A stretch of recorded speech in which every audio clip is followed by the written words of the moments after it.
Hello স্টুডেন্টসরা, আজকের আমি তোমাদের সেমিস্টার 4-এর CC7 পেপার নিয়ে আলোচনা করব এবং এর সাজেশান নিয়ে আলোচনা করব তোমাদের এসপি স্যার।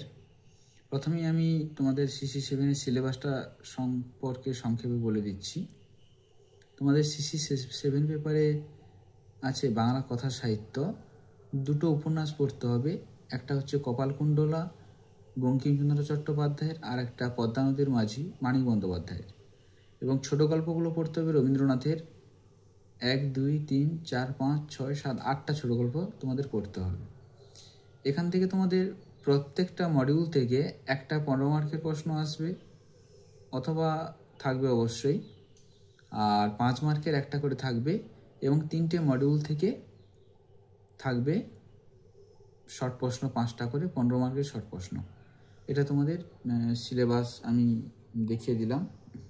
তো এরপরে 2025 সালের যে প্রশ্নগুলো তোমাদের আসতে পারে একদম 100% কমন, সেই বিষয়ে আমি তোমাদের একটা সাজেশান করে দিচ্ছি, এগুলো তোমরা ফলো করো। চলো স্টুডেন্টরা, তাহলে আমরা এখন সিলেবাসটা নিয়ে সাজেশানটা নিয়ে আলোচনা করি। 2025-এ CC7-এ ক্যালকাটা ইউনিভার্সিটিতে এই সাজেশানগুলো আসার চান্স 100%। প্রথমে পদ্মা নদীর মাঝি দেখে দেখো 1 নম্বর প্রশ্নটা দিয়েছি। পদ্মা নদীর মাঝি উপন্যাসটি আঞ্চলিক উপন্যাস হিসেবে কতখানি সার্থক আলোচনা করো। অথবা পদ্মা নদীর মাঝি উপন্যাসে পদ্মা তীরবর্তী জেলেদের জীবনের চিত্র যেভাবে মানিক বন্দ্যোপাধ্যায় তুলে ধরেছেন নিজের ভাষায় লেখো। 15 মার্কের। এখানে কিন্তু সবগুলো প্রশ্নই 15 মার্কের আসবে।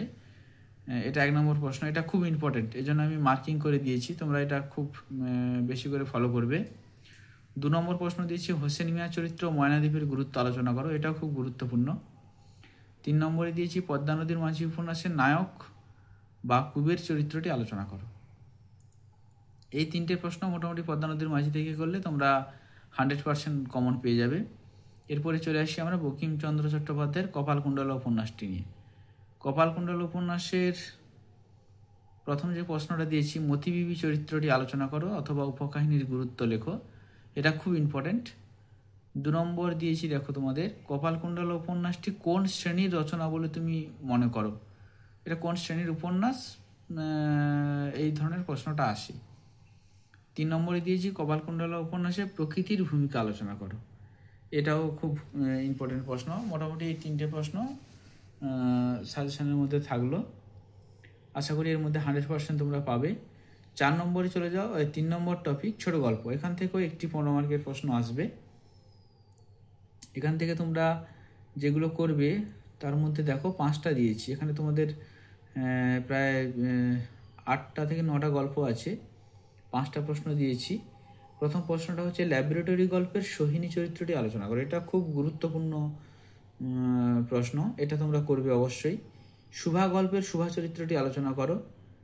আর অতিথি গল্পে তারাপদ প্রকৃতির এক বাঁধনহারা সন্তান, এই মন্তব্যটি আলোচনা করো অথবা তারাপদ চরিত্র, এটা দিয়েও প্রশ্ন আসে। 4 নম্বরে দিয়েছি অতিপ্রাকৃত গল্প হিসেবে নিশীথে কতখানি সার্থক বিচার করো। আর 5 নম্বর দিয়েছি এক রাত্রি গল্পের নামকরণ অথবা স্কুল মাস্টার চরিত্রটি আলোচনা করো। এটা মোটামুটি তোমাদের 2025-এর CC7-এর ফাইনাল সাজেশান ক্যালকাটা ইউনিভার্সিটির সমস্ত স্টুডেন্টদের উদ্দেশ্যে আমি এটা তৈরি করেছি। আশা করি তোমরা এটা ফলো করবে এবং এর মধ্যে 100% তোমরা কমন পাবে। তো সবাই এই ভিডিওটা সাবস্ক্রাইব করে দাও, চ্যানেলটি সাবস্ক্রাইব করে দাও এবং লাইক করে দাও, এবং এই সাজেশান অনুযায়ী পড়াশোনা করো।